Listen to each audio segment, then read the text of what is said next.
What's up guys, welcome back to the channel.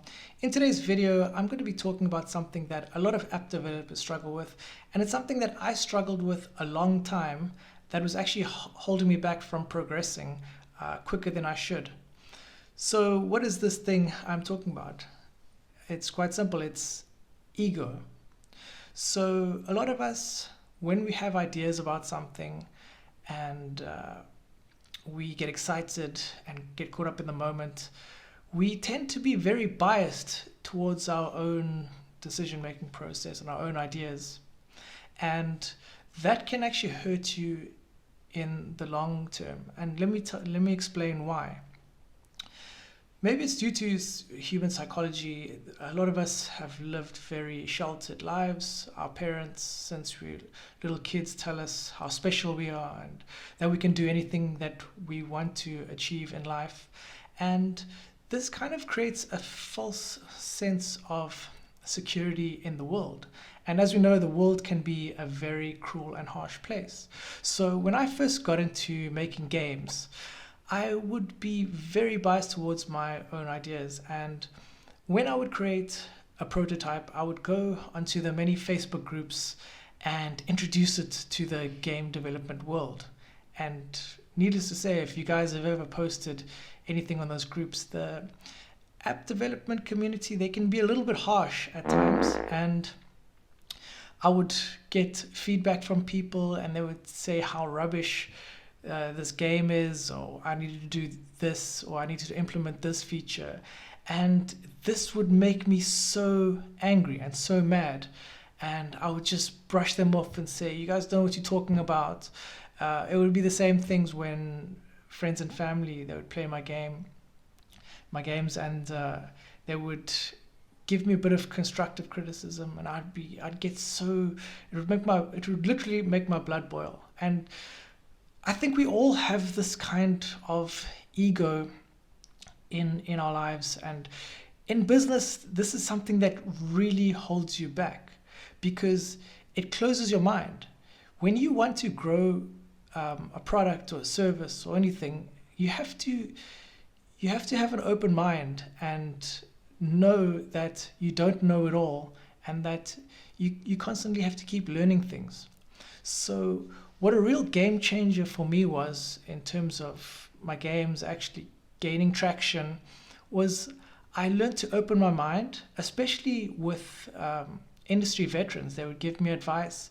In the beginning, they would critique my games, and it would be really hard to hear, especially after you spend so much time and money on creating something that you thought the audience would love. But here's someone nitpicking everything, and they go into incredible amount of details. But at the end of the day, that's what really was a big game changer for me, because I opened up, I started to apply what they were telling me, and I started to do more research. I was no longer just making games, the games that I wanted to make. I was making games for the audience and what they wanted. You know, that's a real key thing here to know, is that do your research and make products and services that people actually want and need. And this will be the night and day difference between you failing as a business and the sky's the limit. You know, so yeah, just keep that in mind. And also there are a lot of services out there where you can go on Upwork.com.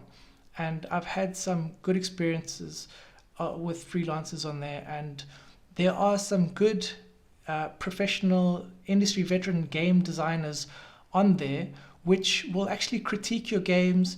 They will give you another perspective and look at it from the eyes of the players, you know. So when I work with Skillz, they actually provide me with my own development success team, and this has been so critical in how my games have performed, because a lot of things I would not even consider, you know, and sometimes the smallest little details that make a huge difference. So what I want to get out of this video is that put the ego aside. You know, there's no place for it in business, and yeah, keep an open mind. Don't get frustrated when people critique your game or your app. And also the community who's using your app. I mean, a lot of people also, when they get 1-star reviews, they get so upset and they just completely ignore them and think that those players are just having a bad day or whatever. But actually, for me, the negative reviews are the most important. 5-star reviews, I can learn nothing from them, but it's the real like bad reviews. That's where I get ammunition where I could use in further updates, because they are actually telling you, they're getting emotional and they're telling you what they don't like.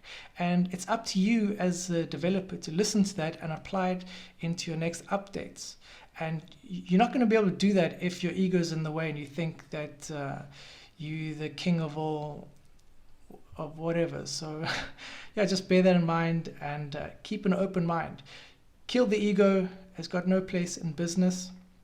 There's a big difference between ego and confidence. Confidence is when you've proven something over and over again and you just really, you know that what you're doing is working. That's completely different from ego. So yeah, don't be afraid to let people in and critique and learn from it, because like I said, it can be the difference between an app failing and doing really well. So I hope you guys enjoyed that video. It's a little bit more of the mindset stuff that I have for you today, but like I said, it's really important, and this is the difference between succeeding and failing, literally. So yeah, I hope you guys enjoyed it. Please, if you enjoyed that video, please smash that like button. I really enjoy the comments and the likes. It really motivates me. So thank you so much for those of you who watch the channel and those of you who support me.